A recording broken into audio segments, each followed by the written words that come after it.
Today's scripture reading is from the book of John, chapter 20, verses 1 through 9. Early on Sunday morning, while it was still dark, Mary Magdalene came to the tomb and found that the stone had been rolled away from the entrance. She ran and found Simon Peter and the other disciple, the one whom Jesus loved. She said, "They have taken the Lord's body out of the tomb, and we don't know where they've put him." Peter and the other disciple started out for the tomb. They were both running, but the other disciple outran Peter and reached the tomb first. He stooped and looked in and saw the linen wrappings lying there, but he didn't go in. Then Simon Peter arrived and went inside. He also noticed the linen wrappings lying there, while the cloth that had covered Jesus' head was folded up and lying apart from the other wrappings. Then the disciple who had reached the tomb first also went in, and he saw and believed. For until then, they still hadn't understood the scriptures that said Jesus must rise from the dead. Romans chapter 6, verses 4 through 8. For we died and were buried with Christ by baptism, and just as Christ was raised from the dead by the glorious power of the Father, now we may also live new lives. Since we have been united with him in his death, we will also be raised to life as he was. We know that our old sinful selves were crucified with Christ so that sin might lose its power in our lives. We are no longer slaves to sin, for when we died with Christ, we were set free from the power of sin. And since he died with Christ, we know we will be also live with him. This is the word of the Lord.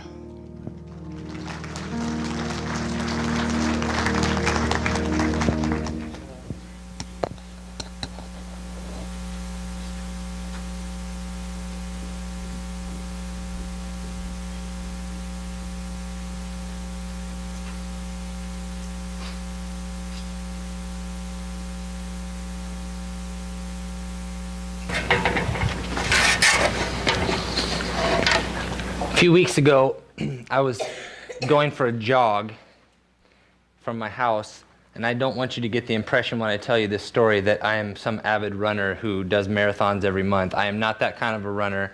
I run once in a while because it just helps me stay in shape, but it's not a passion, so don't get the wrong impression here. So I decided to run from my house, and there was this location a few miles away that I was going to run to. Honestly, it was probably 1 mile away that I was going to run to. And so I took off, and I was going to try a new route, and I thought, well, I can find a shortcut to this place because I wouldn't want to run any extra distance than it required. So I took off and went down. I made a right on this lane that I hadn't been on before, and as I'm getting there, I get to the end of it, and I realize it's a dead end. And there's just neighborhood. It's dense neighborhood with house. And so as I'm approaching, I didn't stop. I didn't hardly slow down. I just thought, okay, I don't want to run through these yards. The houses are really tight. There's a fence going that way. So this fence was probably 6 or 7 feet tall, and it had 3 rows of barbed wire on it. So I didn't really slow down, just kind of made a turn, jumped over the fence. Well, I didn't scale it, but I climbed up it, carefully stepped over the barbed wire, didn't want to get caught on the way down, jumped down. I'm feeling good. I can see a parking lot, another parking lot, a couple more fences, and then that's the road I want to be on. So I'm running through this parking lot. Next fence comes. I'm feeling confident. Climb up the fence, check the barbed wire, jump down. I'm running. I look over to my left, and I realize I had just scaled into the parking lot of the police station. And there's an officer sitting in his car right there with the headlights on. And I am wearing the most bright blaze orange sweater that you can imagine. So I'm basically glowing as I'm scaling into this. And you know, there's barbed wire, which usually sends a signal, even if you don't have a sign, don't come in. So I'm just running, and at that point, I just cruise like I'm meant to be there, like I'm supposed to be jogging through, and you know, try not to give off any vibes like I'm doing something wrong. So I look, kind of glance, not real obvious, look back again, thinking, okay, this next fence is going to be the real hurdle, because that's even more in view. And I'm preparing a little speech of what I'm going to say, you know, if I have to talk about why I'm doing this. And I noticed there's a there's a gate that's open, so I don't have to scale the last one. So I just get through the gate, and I'm looking back, and I'm like, I'm in the clear here, folks. I took off and just kept running. Nothing happened other than everything that I just told you, and the nerves went up. But the reason for all of that scaling of the fences is I just hate dead ends. Don't you hate dead ends? It's very frustrating, whether you're walking or driving or riding a bike, to go somewhere and just to hit a stop. If you can just keep going, that's much better. The faster you're going, the more frustrating a dead end is. The more excited that you are to get there, the worse a dead end is. And I just don't like to backtrack. Is anybody else like that? What's really tough is to come to the realization as we get older and hit different circumstances in life that there seems to be some dead ends that we just can't get out of. It's like the wall is just too high. You might know someone who's been stuck at a dead end in their life for a long time. They were moving, life was going somewhere, and then whatever happened to them hit them, and that's where they've been. And you'll know they're in a dead end because they keep talking about it. They talk about the same thing now that they did a year ago, and they use the same language. They have the same hurt. They use the same bitterness, what comes out of their voice when they're describing it. It's just like they haven't moved on. I'm going to talk to you this morning about 3 resurrections. And the resurrections open the possibility that a dead end doesn't have to be an end. The first resurrection, I'm guessing that most of us know about and are familiar with. The third resurrection, for some, might be an uncertainty. And the second resurrection, I'm guessing that many of us might have missed altogether.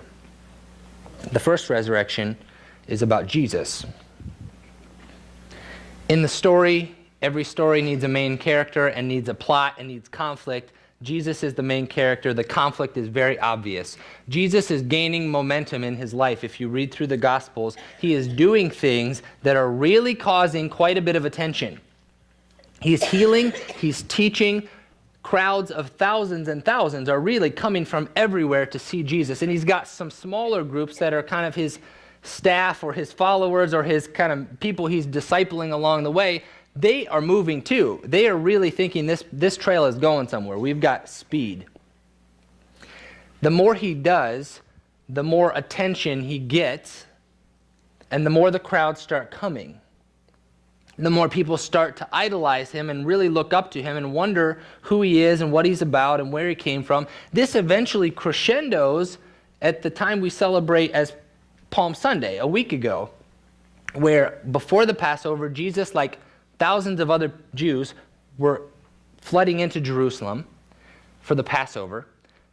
And the event wasn't supposed to be about him. The event was about Passover. But when he came into town, his fame had so spread before him that a bunch of people from the city got together and they saw him coming, and they were cheering and shouting so loud. They basically were shouting as if he was a king coming into the city. You can imagine the excitement of everybody else that was with him and close to him and around him. Their hopes are starting to rise. This is actually happening. The things that Jesus talked about, the hope that he inspired, it was catching on. It was catching fire around other people. And now this was the capital city. This was a big deal. So as he was coming in, people were cheering, crowds were going wild. Everyone thought, he is going to change things for us. Less than a week later, the crowd went from cheering to jeering. You know what jeering means? Insulting, mocking him, cutting him down, shouting at him for a different reason. He went from king to criminal in less than a week. While he was in Jerusalem, a group of people got together who had been gunning for him for a long time, and they threw accusations at him that he claimed to be equal with God. Now, if somebody today in our community claimed to be equal with God, we might think they're a kook and we might stay away from them. But in that culture at that time, claiming to be equal with God was a capital offense. So they pushed the Roman government on this issue, and convinced them that Jesus was a threat, not only to the people, but to Caesar himself. He was acting like he was a rival to the highest throne that they knew. And they got him killed. Jesus died like this. Last night, my wife and I were reading our 2-year-old the Easter story, and it was in a kid's book, so it wasn't graphically depicted, but Jesus was hanging on the cross, and his wounds and scars were there, and Michael looks over and said, "Mommy, does Jesus have ouchies?" Yeah, son, Jesus has a lot of ouchies. For us. You can imagine everybody else looking on 2 steps behind him, thinking, wait, stop, this is a dead end. I thought this was going somewhere, but this is not going anywhere. We just crashed. Jesus was 2 steps ahead of us, and now this is a brick wall. There is no way past this. His disciples were like every other Jew in their time. They had no concept. Now many Jews believe that there would be a resurrection in the last days, that sometime in the distant future God would bring resurrection. He would bring new life to the people. But they had no concept of anyone ever having resurrection now. That idea did not exist for them. This was the ultimate dead end, with a powerful exclamation point stamped on top of it. They went home. They just turned back and went the other way. There was nothing left.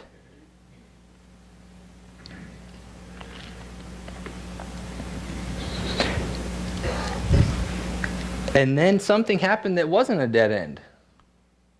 If you grew up hearing this story about Jesus is risen from the dead, you're going to lose the shock of the fact that this person who died, and that was it. It was always it. There were only 2 things, sure, death and Roman taxes. That was it. That's what we knew. And he is not dead anymore. What happened? He didn't come back. He went forward. He went through the wall of death. What in the world happened here, folks? This was a possibility that no one conceived of. The disciples, even though Jesus told them, it was so far from their minds, they didn't even hear it when he said it. They didn't even conceive of the idea that he could rise from the dead. Now, you say, well, he brought Lazarus back from the dead. He resuscitated Lazarus. Lazarus came back to life in the same body and then died again later. What we are talking about here is a resurrection unlike the world has ever seen. Let me be really clear here, because I think it's easy to misunderstand this point, but the scriptures are crystal clear on it. Jesus did not die and then appear to people in spirit, or he didn't die and then go to heaven and live with God in heaven in some spiritual reality. Jesus died, his body was killed, put in a grave, a tomb, big stone rolled in front of it to protect so nobody would tamper with the body and the evidence. And then he, in his body, was raised back to life, his body. It was similar and dissimilar to his previous body. It was similar. It was Jesus. It was recognizable to people. He ate food. He drank water. It was a real body. He talked with people. He touched people. He had the same marks on his body. It was a page in the story. It was a continuation of the body, but this body was also different. It could do things that our bodies can't do. His resurrected body was built to last forever and didn't seem to be bound by all the things that hold us mortals down. In other words, he literally walked through walls. The dead end was never a dead end for Jesus. Several times in the scriptures, the writers, who, by the way, were eyewitnesses, they were in the room, they're talking about things they saw, said, we were in the house, the doors were locked. Very important. You didn't have to include those details. The doors were locked, and then Jesus appeared. He came in the room. How could he do that? No dead ends for him. We don't have bodies like that yet. Even if you saw these events, you could describe them and say, this is what happened. I have no idea what it means. No idea what this means. I got to rethink everything I thought I knew, because this didn't happen.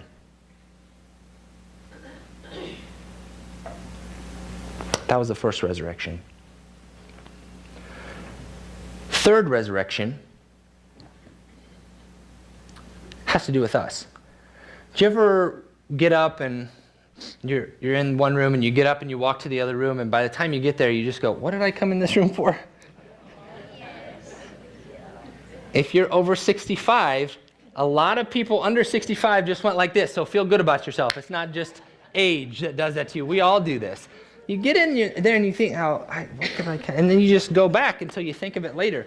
Sometimes we come to church like that. We come to church and we get here and we think, all right, it's Easter, I need to come to church. What am I here for again? I mean, what does this have to do with my life? And then you go home and you forget, well, I don't really see the point. I mean, I know I should, but I forget why I came. Here's the point. Jesus' resurrection opened up a possibility that was a dead end for us.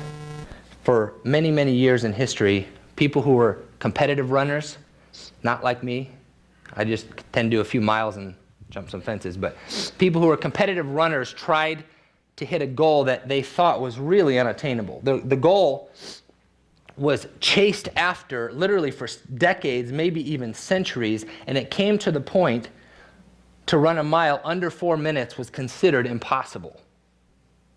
To run 1 mile under 4 minutes was being considered humanly impossible. There was a Swedish runner in 1945 that hit a mile in 4.13.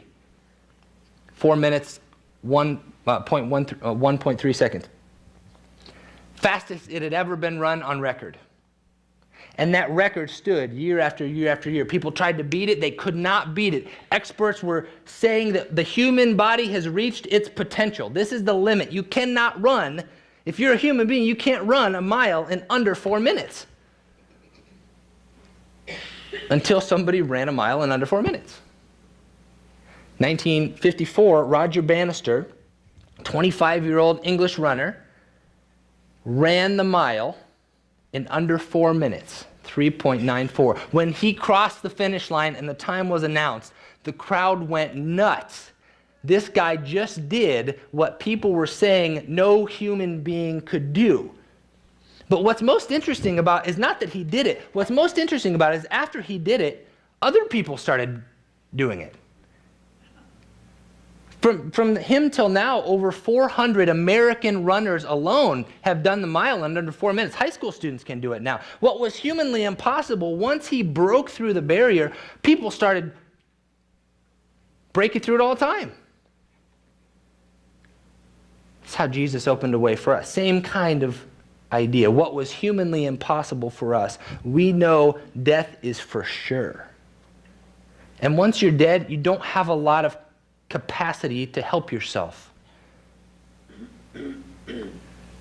People can't even help you. They can't get to you. The coroner can make you look good, or the funeral service can make you look as good as you can from what's left of your body, but they can't help you.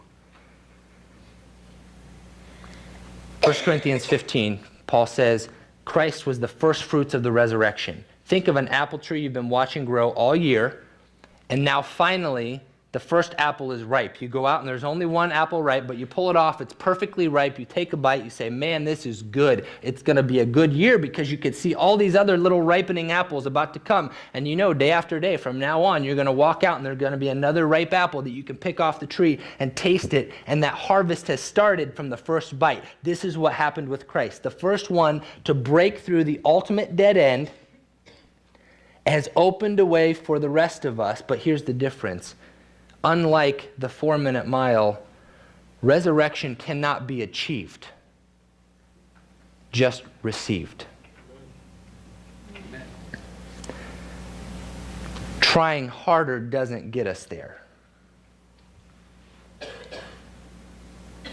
Receiving the grace of God and running His race in His footsteps gets us there. I say this because there are some who are here this morning and you knew about this. You knew about Easter. You knew about the resurrection. But when it comes to this resurrection, you're not so sure. It feels like your life has been on a dead end.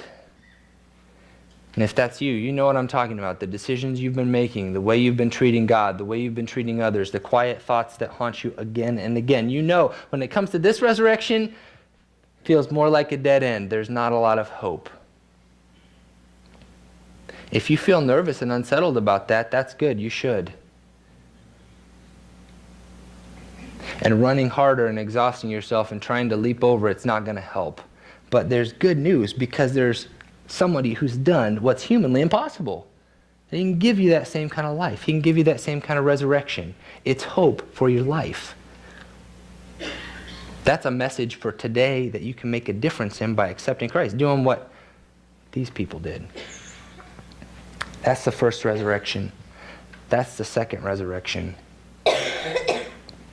That's the third resurrection. Second resurrection. What do you mean, second resurrection? Did you ever walk over to the fridge because your wife asked you to get something out of the fridge for her? You open the door and you can't find it.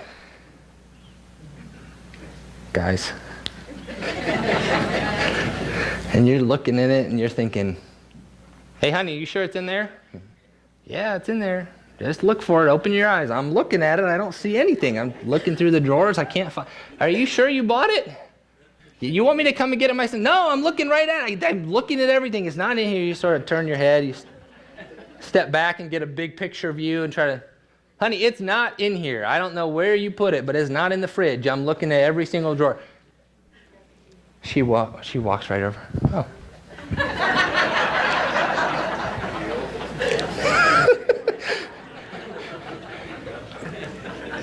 Guys, our vision is wired differently than women's.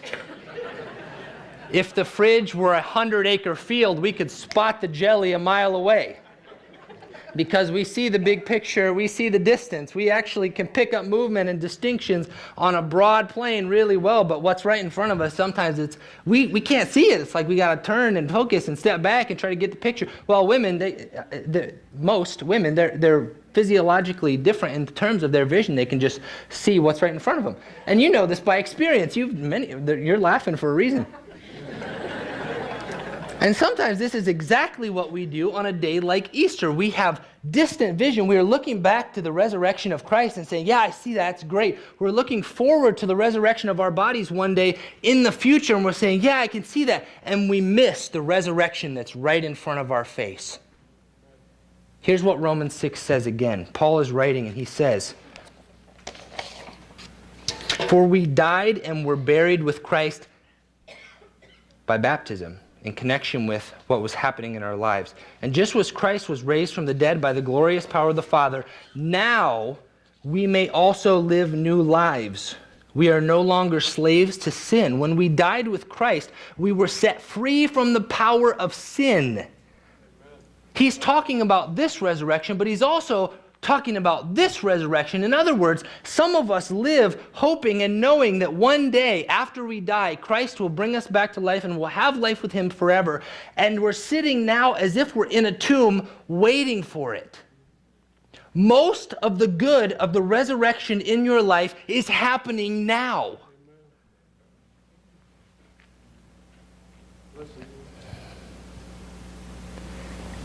Someday, after you die, your body will be transformed and made new if you're in Christ.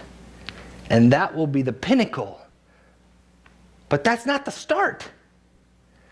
Most of the life is in you now. Do you hear what I'm saying? Do you hear what I'm telling you? That the dead ends that you face are not really dead ends for you now. Here's the reality. The Spirit that raised Jesus from the dead, defeated the ultimate dead end, is now living in you.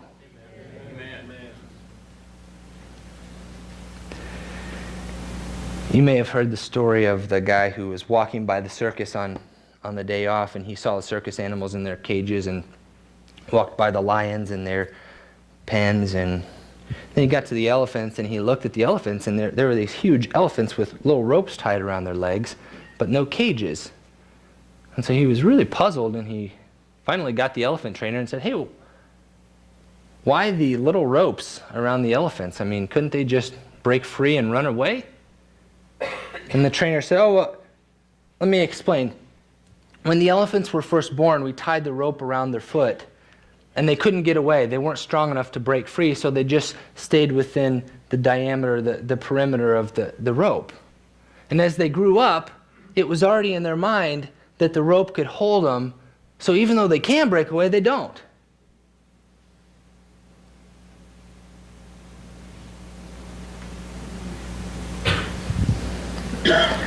What dead end? What is it for you? Is it loneliness?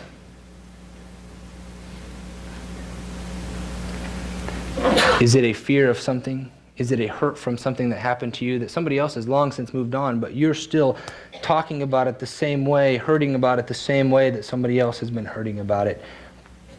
Is it a despair? Is it a self-image or a self-worth that you're ascribing to somebody else to look for validation and value, and you keep trying to get it? Is it a bad habit? Is it something that, yes, maybe back then, maybe when you were different, maybe before God's Spirit lived in you, that thing held you down. You couldn't break away. You could not get free. But that's not the case for you now. You've outgrown that. You have a new life inside of you. You've been dying to that part and living to a new power that you have not yet fully experienced the ramifications of. You think, I know we think, we're dying. Every day we get older and we're dying a little bit more, and then one day we'll finally hit death. Every day you're living. Life is gaining momentum in you. Every year you get older. Yes, your body is wasting away. Your life is going like this. This is why Paul was able to say, outwardly in our bodies, they're rusting, they're falling apart. I know they're dying, but inwardly what's happening with the rest of our life is flying. It's taking off. And then one day this will catch up. It's happening now. You say, but Pastor, sounds good, but my life, I'm not that great. I mean, these ropes still seem to hold. I'm just a person. Isn't that the paradox of it? It's like a wad of $100 bills stuffed in a Ziploc bag. And you look at it and you say, that's an awful lot of money to be put in such a cheap container. Such is the Spirit of God in our lives. You look at it and you say, what? Yeah, but I'm just me. Yeah, but who's inside of you? And even in your transparency and cracks and frailness and thinness, that power and worth that is inside of you starts to shine through. You may not feel like it's taken root. You may feel like you're still dying, but something of your old self is still dying. And your new life is gaining ground. It's not befitting for a people of the resurrection to wear around grave clothes, to live as if we're bound by stuff we could.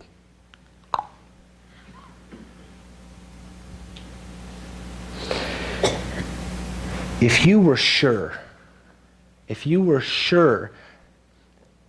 that the undefeated Spirit of God lived in you right now, what would you do differently today? If you were sure that God's Spirit lived in you, what would you try that you've never dared try before?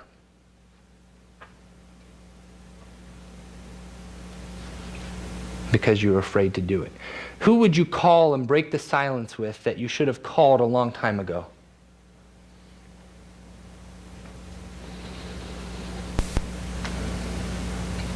Who would you look in the eye and say, I was wrong. Would you please forgive me?